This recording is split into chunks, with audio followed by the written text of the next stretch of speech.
The refurbishment process really was necessary because the hall was over 100 years old and it had very little work done on the fabric or the structure. We still had toilets which were basically the old outdoor toilets with a bit of a slate roof hung over them. We had no proper hot water.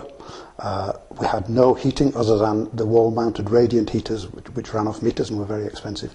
We had no disabled access. So we were illegal, uncomfortable, cold and losing usership. When we took over, we decided to research amongst the wider community, and we set up a questionnaire which we delivered to every household, and we got about a 60% return.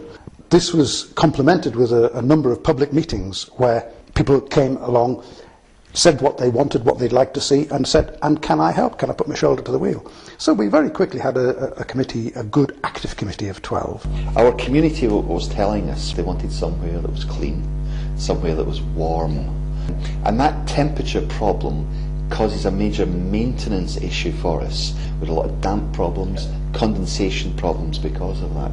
So insulation and heating, not only would it provide a good, comfortable environment for our users, a quality environment for our users, but it would also, if we could get the heating right, it would reduce the maintenance. We opted for a ground source heat pump.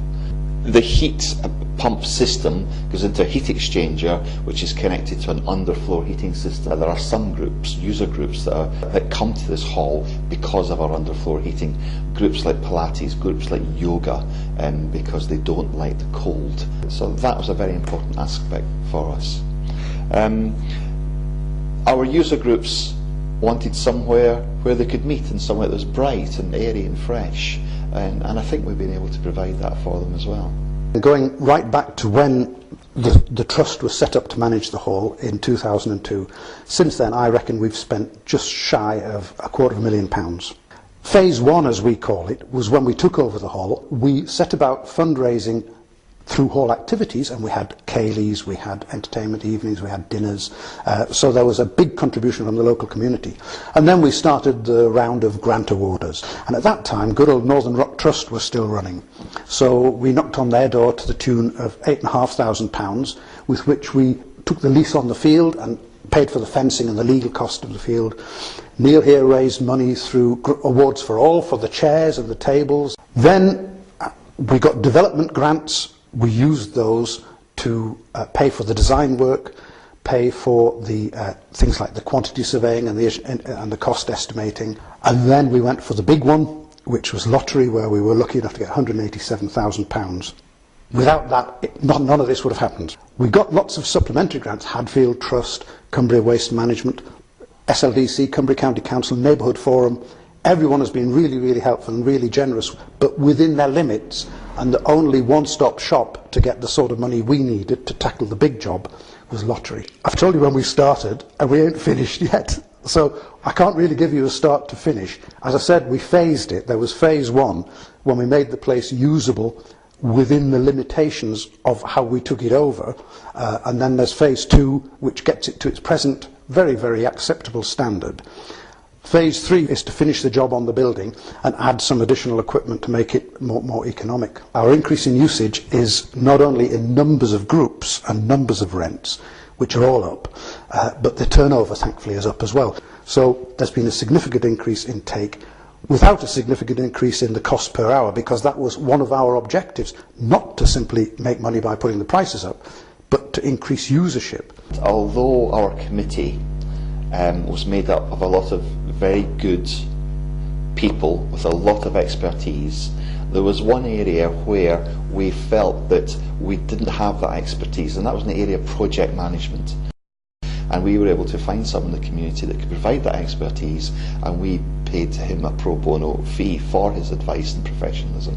Similarly, this generates a lot of work that would tend to fall to a treasurer. What we were able to do was, in effect, have two treasurers.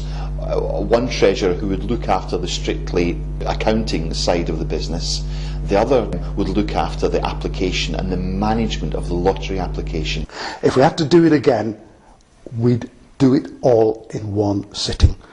What we've done is, as I say, nearly £250,000 worth in total, but we still have the kitchen end, what we call the kitchen end, which is the kitchen, the storage, and the old covered toilet yards, totally in original Victorian condition and in dire need of refurbishment, because now people come in and say, lovely hall, wonderful heating system, wow, and then they go to the kitchen and go, oh, we chickened out of the lottery bureaucracy.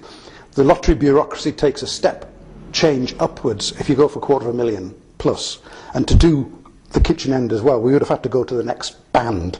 If you can possibly do it all in one go. The other thing on the people side of it is get yourself a sound working committee where everybody is there, not to snipe or to suggest, but to actually help and to do and to be active. And I think the other thing is talk to as many people as possible. Again, Carl at Voluntary Action Cumbria, as it then was, the Village Halls advisor, was massively helpful from this point of view because he knew so many people. If I needed to talk heat pumps to somebody or about builders, talk to people. There's a massive amount of goodwill in this world of community halls and village halls, and the willingness to help was incredible. Our next plan is to continue the development of the hall, redevelop the kitchen end, and we now know from the increased usage there is enough demand to have a meeting room separate from the hall. We would also love to be able to generate our own electricity and push that into the national grid. Another aspect of our role just now is the idea of succession planning. It's bringing in other people. The difficult issue is we're the ones with the expertise. We don't have the energy anymore. And there's the problem is encouraging people to come along who don't have the expertise, and we are saying to them, it'll be all right, we'll look over your shoulder for you. We are winning that, we are attracting younger people onto our committee, and I'm sure that in 10 years' time they'll be the ones that will be looking at renewing the committee again, because that's what it's all about.